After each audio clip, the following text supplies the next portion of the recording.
शुरू अल्लाह के नाम से जो बड़ा मेहरबान और निहायत ही रहम वाला है। इन्फो टीवी की तरफ से तमाम नाज़रीन को अस्सलाम वालेकुम। मुत्तहिदा अरब अमारात के बाद अब बहरीन ने भी इसराइल को तस्लीम कर लिया और मंगल को वाशिंगटन में व्हाइट हाउस में अमेरिका के सदर डोनाल्ड ट्रंप की मौजूदगी में इसराइल, मुत्तहिदा अरब अमारात और बहरीन के रहनुमा इसराइल को तस्लीम करने के इस तारीखी मुआहदे पर दस्तखत करेंगे। ये दोनों खलीजी ममालिक सऊदी अरब के करीब तरीन इत्तेहादी हैं और बाद मुबस्सिरीन के मुताबिक सऊदी अरब के मुकम्मल हिमायत के बगैर वो इसराइल को तस्लीम नहीं कर सकते। इससे कबल इसराइल और मुत्तहिदा अरब अमारात के दरमियान मुआहदे के बाद अबू धाबी और तेल अबीद के दरमियान परवाजें शुरू हो चुकी हैं। इसराइली तैयारे सऊदी अरब, कुवैत, बहरीन की फिजाई हदूद से गुजर कर अमारात पहुँचेंगे।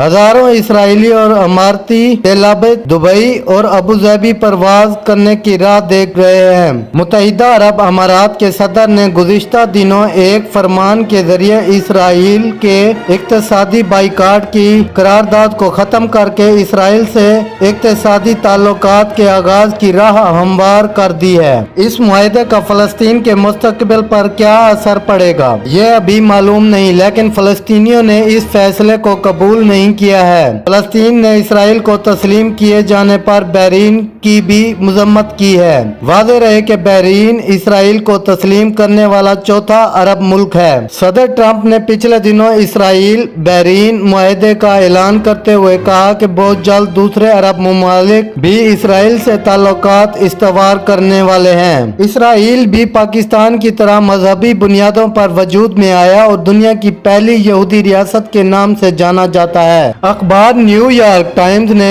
प्रिंसटन यूनिवर्सिटी में सऊदिया अमूर के एक माहिर बर्नार्ड हैकल के हवाले से लिखा है कि ये एक सिलसिले का आगाज है। इस तरह के इशारे मिल रहे हैं कि सऊदी अरब इस जानिब गमजन है। हालांकि सऊदी फरमा रवा के लिए ये रास्ता मुश्किलों से भरा हुआ है। गुज़िश्ता दिनों अमरीकी इंतखाब में डेमोक्रेटिक पार्टी के सदारती उम्मीदवार जो बाइडन ने इंतखाबी मुहिम के दौरान एक सवाल के जवाब में कहा कि अगर अक्सरियत वाली इसराइली रियासत को पाकिस्तानी जैसे मुस्लिम अक्सरियती ममालिक तस्लीम करते हैं तो ये क़याम अमन के लिए बेहतर होगा, लेकिन इस सूरत में इसराइल को भी दो मुमलिकत के सियासी हल यानी इसराइल के साथ साथ एक आज़ाद फलस्तीनी मुमलिकत के क़याम पर भी अमल करना होगा। अमारात और इसराइल के हालिया मुआहदे के ऐलान के बाद पाकिस्तान में भी इसराइल के सवाल पर बहस हुई। वजीर आज़म इमरान खान अपनी हुकूमत की पॉलिसी की वजाहत करते हुए मुतअद्दिद बार कह चुके हैं कि पाकिस्तान इसराइल को तब तक तस्लीम नहीं कर सकता जब तक कि फलस्तीनियों के मसले को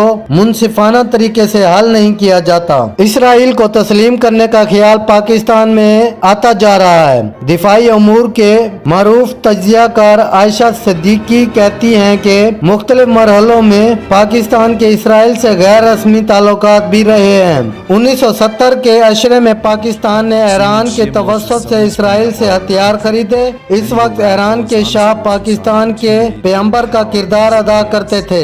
जनरल जियाउल हक के जमाने में भी ऐसा हुआ था। इस वक्त पाकिस्तान के तवस्सुत से अमेरिका और इसराइल से हथियार खरीद कर ईरान पहुंचाए गए। इस तरह के गैर रस्मी ताल्लुकात तो रहे हैं, लेकिन रिवायती सफारती ताल्लुकात कायम करने के बारे में बातचीत जनरल परवेज मुशर्रफ के दौर से हुई। परवेज मुशर्रफ ने अमेरिका में न्यूज कॉन्फ्रेंस से खिताब किया था और उन्होंने अपने वजीर खारजा खुर्शीद महमूद कसूरी को इसराइली नुमाइंदे से बातचीत के लिए तुर्की भेजा था, लेकिन बातचीत एक हद से आगे न बढ़ सकी। 1-1.5 साल पहले भी इस सवाल पर बातचीत चली थी। एक दलील ये रही कि पाकिस्तान ने इसराइल को तस्लीम न करने की पॉलिसी अरब ममालिक की खातिर इख्तियार की थी।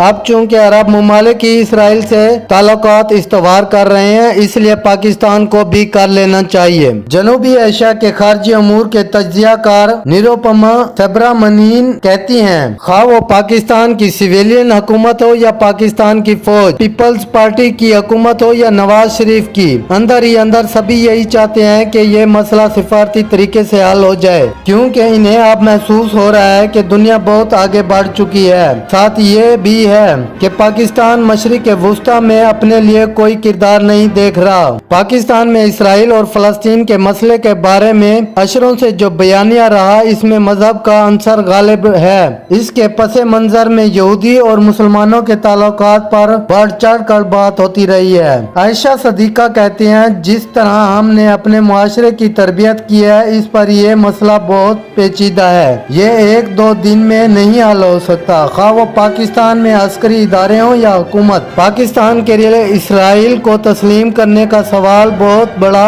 सियासी और सिफारती चैलेंज है। निरुपमा सबरा मिनीन के ख्याल में एक बरस कबल जब इंडिया के जेर इंतजाम कश्मीर की आईनी हैसियत में तब्दीली की गई थी, इस वक्त पाकिस्तान की आवाम को इमरान खान की हुकूमत से ये तवक्को थी कि वो कश्मीर के लिए किसी हद तक जा सकती है, लेकिन इसने सिर्फ जबानी लड़ाई लड़ी, जिससे अवाम में बहुत हद तक हुकूमत से मायूसी पैदा हुई। अगर इस वक्त पाकिस्तान इसराइल को तस्लीम करता है या इसकी तरफ दोस्ती का हाथ बढ़ाता है, तो अवाम में ये तासुर जाएगा कि पाकिस्तान ने फलस्तीन का साथ छोड़ा। हुकूमत के लिए अपनी पोजीशन का जवाब पेश करना मुश्किल हो जाएगा। आयशा सदीका कहते हैं, कश्मीर और फलस्तीन एक तरह से जुड़े हुए हैं, ये दोनों एक तरह के मसले हैं। अगर पाकिस्तान इसराइल को तस्लीम कर लेता है तो सवाल ये पैदा होता है कि पाकिस्तान को कश्मीर के लिए कितनी बड़ी कीमत अदा करनी होगी। आयशा कहती हैं, अगर आप एक ऐसा कदम उठाएंगे जिससे मुआशरे में सख्त बेचैनी पैदा हो सकती है, तो इसकी कीमत बहुत ज्यादा होगी। मेरे ख्याल में कोई भी इस वक्त इस हालत में नहीं जो ये फैसला कर सके। जिस तरह के इशारे मिल रहे हैं, इनसे ऐसा लगता है कि मुस्तकबिल करीब में दूसरे अरब ममालिक भी इसराइल को तस्लीम कर सकते हैं। बहुत मुमकिन है कि टूटे फूटे फलस्तीन का देरीना मसला भी किसी शक्ल में हल हो जाए। इस बदलती हुई सूरत हाल का कश्मीर के तनाज़े पर भी बराह रास्त असर पड़ेगा और पाकिस्तान को मुस्तकबिल की अपनी हिकमत अमली अभी से वाज़े करनी होगी। नाज़रीन, ये थी आज की हमारी इंफॉर्मेटिव वीडियो। अगर आपको हमारी वीडियो पसंद आई हो तो प्लीज हमारे चैनल को सब्सक्राइब कर लें और कमेंट्स में अपनी राय का इजहार करें। शुक्रिया। अल्लाह पाक हम सब का हामी और नासिर हो। खुदा हाफिज।